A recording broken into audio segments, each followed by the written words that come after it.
Hello, and welcome to Dr. Mercola's Cellular Wisdom, the show where we uncover the hidden strategies that help your body flourish from the inside out. I'm Ethan, your resident dry wit observer, here to shine a skeptical flashlight into all things health-related, at least when I'm not squinting at my phone screen like it's a tiny sun. And I'm Alara, the quick-witted guide who's here to push us all toward better habits, or at least laugh while I do it. Today, we're tackling one of the most common modern problems, digital eye strain. Turns out those screens aren't just draining our phone batteries. They're zapping our eyeballs, too. Lovely. Because if there's one thing I enjoy, it's feeling my eyes slowly dry up over the course of a day. It's a widespread issue. We're talking 55% to 81% of people who consistently use digital screens dealing with blurred vision, burning eyes, headaches, neck pain. The greatest hits of what's sometimes called computer vision syndrome. I'll admit, hearing that figure is both comforting and a bit unsettling. I'm not alone in my red-eyed agony, but it's unsettling we're all in the same boat. So, 55% to 81% is quite a range. That's basically everyone who's not living off the grid in a picturesque cabin. Yes, with some goats named after Greek philosophers, presumably. But let's not digress. The reason it's such a big range is because so many factors play into eye strain. Lighting, device type, posture, age, how many hours we spend glued to Netflix on our phones, you name it. And here I thought the worst thing about digital life was texting someone while ignoring the real human next to me. Turns out there's more to worry about. Let's talk environment. I've got an overhead light that's basically a spotlight on my screen. Is that going to make my eyes collapse in rebellion? Not exactly a collapse, but overhead lighting that bounces off your screen reduces contrast, making your eyes work overtime. You end up with more dryness, more squinting, and a general sense that your retinas are writing angry letters to your brain. A better approach is adjustable task lighting, something you can aim where you actually need light without reflecting off the screen. So, not the floodlight approach. Good to know. Let's move on to posture. My mother always said, sit up straight, or you'll grow a curved spine. Then computers came along and said, hunch over me for 8 hours a day. Who should I believe? I think your mother. Our default hunch posture doesn't just terrorize your back. It fuels headaches and that dreaded neck cramp. Ideally, you want your screen at arm's length and slightly below eye level. That helps your head maintain a less crunched angle. Because apparently, your neck wasn't meant to fold like a lawn chair. Now let's talk about breaks. Everyone's heard of the 20-20-20 rule, right? But I've also heard that might not be enough for some people. Are we just going to keep upgrading the formula until it's something like 50-50-50? With our screen addictions, maybe. In all seriousness, the classic 20-20-20 is a good start. Every 20 minutes, look 20 feet away for 20 seconds. But some studies say if you're feeling especially fatigued, you might need a bit more. Like a 5-minute break every hour where you stop looking at all screens. Not your phone, not your tablet, not your cousin's VR headset, nothing. You mean I have to actually lift my eyes from the digital realm and remember that I have an actual environment around me? That's radical. Yes, it's shocking, but you could look at a potted plant or a window. Your eyes will thank you.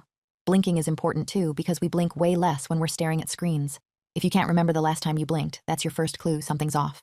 Noted. Next time I catch my reflection with a perpetual open-eyed stare, I'll forcibly blink. Now I want to talk about dryness. My eyes start feeling like the Sahara around midday. Is there a reason beyond the fact that I'm probably just not blinking? That's a big part of it. Reduced blinking frequency causes tears to evaporate faster. If it goes on long enough, you can get chronic dryness, which leads to even more discomfort. And it's worse if you're in a low humidity environment. Some people get so desperate they'll have a desktop humidifier next to their computer. A humidifier by my desk? That sounds like the lamest party decoration imaginable. But if it helps, I might be in. Let's talk about how this can become more serious. I've heard about some cases of younger people developing conditions like AACE, acute acquired comitant esotropia, where their eyes are literally turning inward. That's terrifying. That's the advanced level of digital overuse. Staring at screens too closely, especially for younger folks who do it for hours, can lead to that problem. It can cause double vision or lazy eye if it's not addressed. It's not super common, but definitely a concern if you're binge-watching shows on your phone from 2 inches away, day after day. I'm guessing age also plays a role here. Kids are at risk, but so are older folks. We can't forget that, right? Right. Some research suggests people over 30 are more prone to dry eyes specifically related to digital use. If you started using screens when you were little, that extended timeline increases your vulnerability. So, it's like a perfect storm if you're in your 40s and have used computers since you were 10. Wonderful. Let's also not forget about the massive chunk of our lives we spend in front of screens at work. Or at home. Think about it. You get off work, and you unwind by watching TV, or playing on your phone, or scrolling social media on your tablet. That's a continuous cycle.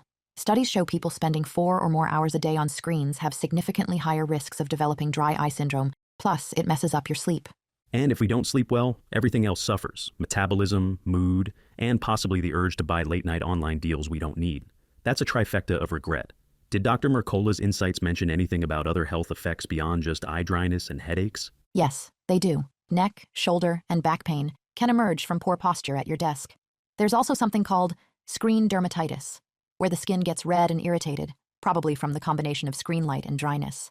And let's not forget the mental toll of social media, but that's a topic for another day. So basically, digital eye strain is the tip of the iceberg, and that iceberg is glaring at us from a smartphone. Now, I hear nutrition also helps. I'd love to eat my way out of digital eye strain if possible. You're in luck.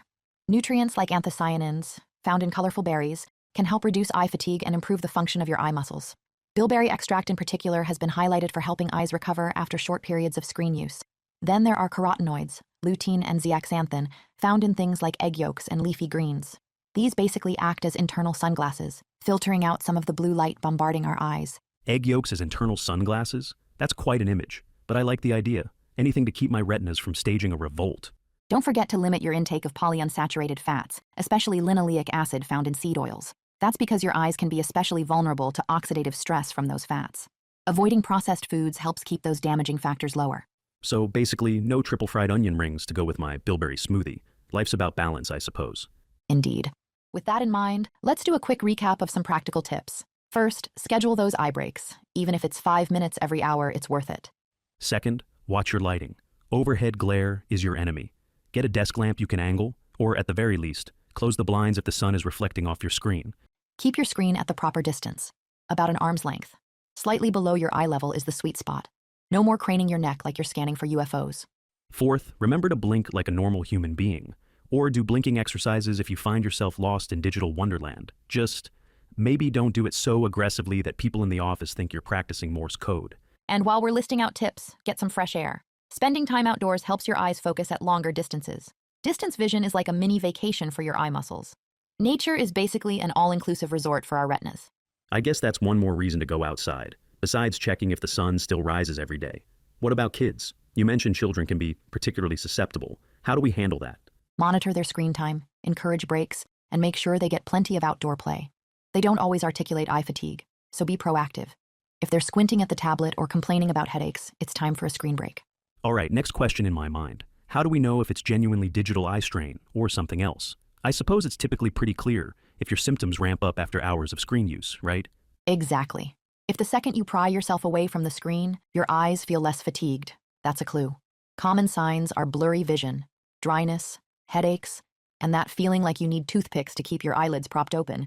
Let's also not forget how screens can disrupt our sleep. That harsh blue light near bedtime basically tells our brains to stay alert. So, if you're scrolling memes at midnight, don't be shocked if you're wide-eyed until 2 a.m. The solution is to scale back on nighttime screen use or use a filter. Blue light blocking glasses might help if you absolutely must watch cat videos after sunset. But the easiest method is to just set the phone aside and maybe read a printed book. Reading a paper book? How quaint. Next, you'll tell me to write a letter by candlelight. But point taken. My eyes would definitely thank me. Let's also mention that diet piece again, because some people might not realize how powerful it can be. Sure. Anthocyanins from berries, think blueberries, bilberries, blackberries, help with eye muscle endurance. Lutein and zeaxanthin, often found in egg yolks and spinach, help filter blue light and reduce oxidative stress. And if you're quick to pick up those seed oils, be wary. Polyunsaturated fatty acids like linoleic acid can be particularly harmful to your eyes over time. I can see why Dr. Mercola focuses on that. It's a simple diet shift that can be really protective. And if I needed another reason to eat a blueberry, I guess I have it now. Don't forget about simply limiting your screen time. We often treat that like an impossible ask, but it's possible to schedule offline periods. You can also reevaluate which tasks actually need to be done on a device and which can be done differently. I suppose I don't have to keep opening my phone every 10 minutes to check for new notifications. I can open it every 30 minutes. Look at that progress. Baby steps. Also, step away from the phone if you're at dinner. Actually, look your family members in the eyes. You might even recognize them without a profile picture. All joking aside, it's a big lifestyle shift. But if we think about how much it affects our eyes, and not just our eyes, but our necks, posture, sleep, and general well-being, it's worth making those adjustments. Plus, nobody wants the dreaded screen dermatitis. If my face starts looking pixelated, we've gone too far. It's amazing how ingrained screens have become. We're basically living in a permanent contactless future that's ironically always in contact with our eyeballs. Indeed. But at least we have ways to mitigate the downsides. So let's do a lightning round of final advice. Alara, if you had to pick just one tip for people out there feeling that eye strain, what would it be? Take your break seriously. Even a little time away from the screen can break that cycle of constant near focus. For me, I go outside, take a walk, let my eyes relax. Sometimes a change of scenery is the best therapy. And from my side, if you're one of those folks who invests in fancy ergonomic chairs, how about also investing in the layout of your lighting and screen distance? You'd be shocked how much your environment can help or hurt your eyes. Adjust that overhead light, angle your desk, maybe add a small humidifier. It's not just about being fancy, it's about preventing the eye meltdown. That meltdown is real. And to your point, if you can pair an ergonomic setup with a healthy diet that includes anthocyanins and carotenoids, you've got a pretty strong defense for your peepers. I think that covers the main beats. Folks, that's our foray into digital eye strain, courtesy of Dr. Mercola's insights and a little comedic commentary from us. If your eyes are feeling like crispy bacon, give some of these tactics a try. And with that, I guess we'll wrap up. You've been listening to Dr. Mercola's Cellular Wisdom, where we attempt to keep you healthy enough to keep listening. Until next time, keep blinking, keep those screens a safe distance away, and please, for the love of retinas everywhere, remember to look at actual humans occasionally. We'll see you again soon. Hopefully not through a blurry, dry-eyed haze. Stay sharp, everyone. Thanks for watching.